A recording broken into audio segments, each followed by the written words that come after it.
Yeah, unfortunately, with this prior incident, there was a fault in an underground cable, and it was mentioned earlier, the equipment that PUC is procuring, faults in underground lines are some of the most challenging for their crews to locate and isolate where in that buried line the fault has occurred, and then they actually have to physically bypass that fault, and that's what takes the time, is isolating where the fault has occurred, and then actually installing new lines to bypass the area that has failed.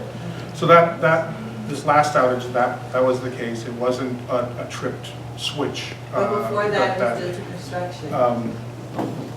That's not entirely correct. Also want to not ignore your question. In the next 2 years, while we're on mold stuff, could it be up to maintenance on it? Because I look at my street and there's no, even like vegetation management of the lines isn't done. And it looks like the maintenance on the transformers isn't done. We see the rusting out on pole mounted transformers. So, and particularly, we even locate a couple of generators on the island so they can backfeed in the case that the lines go down. So, I mean, some of those things that up the reliability would go a long way. We have generators on the island that are capable of supporting the entire island. Hello? If there's an interruption in the feed from Oakland. Unfortunately, when the fault is in the distribution system, those generators need to push power across that same distribution system. Excuse me. So unfortunately that. Okay, so there was also the question there, and then I'm going to wrap Just up. one more. And if you can email us or contact me Just directly, one I'm sure they will be willing to take your comments as well. I just want to make Just sure one comment. respect all of everybody's time. Can you also just address the question about open space? Yeah, it's complicated, but yes, we have images available of what the future development is going to look like, and it is concentrated on the west side of the island and the south side of the island.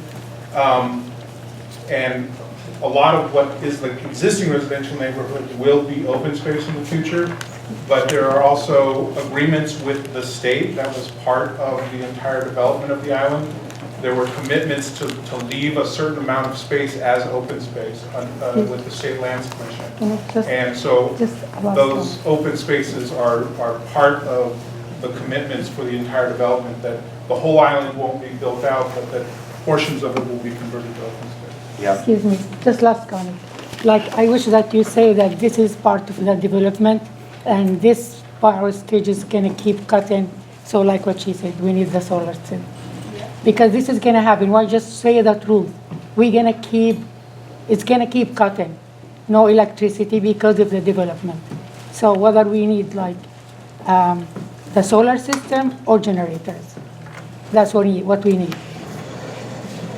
Thank you. Yes, yours. Yes, and you have the floor. I'm the owner of Araceli, and we have a full walk-in full of food, so it's hundreds of dollars, maybe $1,000. If there's just a way for somebody to let us know, and not by text, because we don't get service. So if maybe TIDA can walk around the neighborhood, if they can pass out ice, just basic necessities, that might be helpful. And then, I just have a comment and a quick question. Hetchy does an outstanding job. They come out here in every kind of weather. They usually get the power back on within 2 or 3 hours.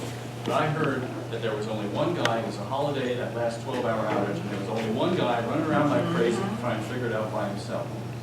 My question is, why is it so hard for us to put in a claim for damages? We have to file a 5-page claim with the city attorney's office, and I only know of one person, I think it was Paris Hayes, who took pictures of all the spoiled food, and he got paid. But equipment damage, all the time, people are getting TVs blow up, laptops, and it's impossible to get compensated. PG&E, you just go online and file an online form, and you can get the money back. But we're paying $300 out of our rent is for utilities. It's required, and the landlord's supposed to supply all these utilities. So we either cut our rent, or 3% or something, or make it a lot easier, and make it a lot easier for us to get specific damage claims paid. And where do those damage claims They go to the city attorney's office. The city attorney's office. And know that even when the power is on, our cell service is terrible out here. So when the power is off, I had to get a booster for my house. If the power is off, my booster goes, and I have to either hang out the window or go out into my parking lot to try and get service. We're all like this. So if there's an emergency, it makes it, there's even a greater emergency because we don't have, We only have one. right, One there's no cell tower out here, right? Thank you for coming, thank you for sharing, thank you for telling your own personal stories and experiences. Thank you for educating me. I'm in my 7th week as your representative. I'm learning. And this is just the beginning of our relationship. So I hope you share with me more when things come up directly that you need help with or you have concerns about. You contact me or Courtney. I will be your supervisor for at least the next 4 years. We will be working on all of these things together.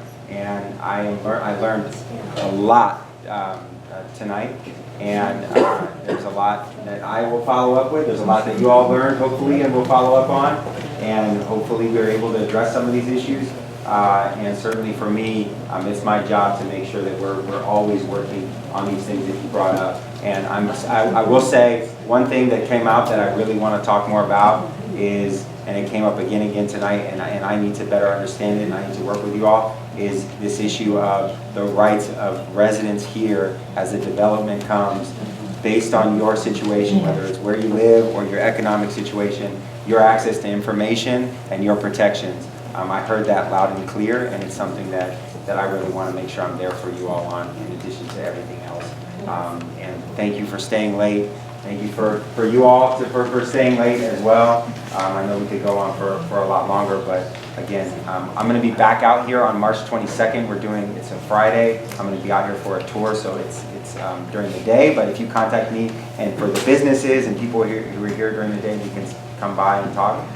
And then also I'll be here at the TIDA board meeting, which is on April 13th? 10th. So I'll be here for that.